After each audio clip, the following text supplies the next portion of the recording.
भैंसा गुस्से में आकर एक बूढ़े किसान को सींग मारकर घायल कर देता है। वो जमीन पर बेहोश पड़ा होता है और उसका वफादार कुत्ता दौड़कर मदद लाने निकलता है। कुत्ता आसपास के लोगों को खींचने की कोशिश करता है, लेकिन कोई नहीं समझता कि वो क्या कहना चाहता है।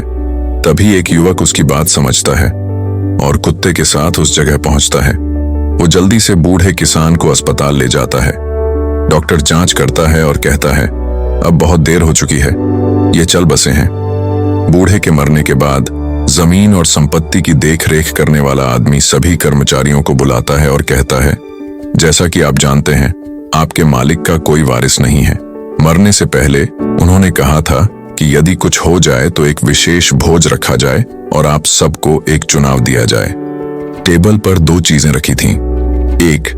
एक लिफाफा जिसमें पैसे थे, 2 और एक बाइबल, धार्मिक ग्रंथ।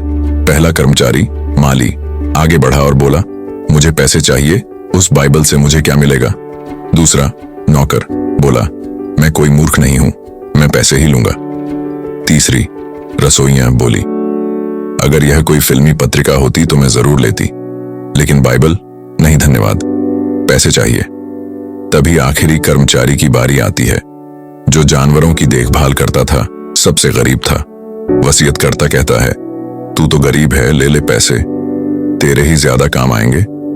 लेकिन वह युवक मुस्कुराकर कहता है, सच है, पैसे बहुत काम आते, लेकिन मेरी मां ने मुझे सिखाया था, ईश्वर का वचन हमारे जीवन का प्रकाश है, मैं बाइबल को चुनता हूं।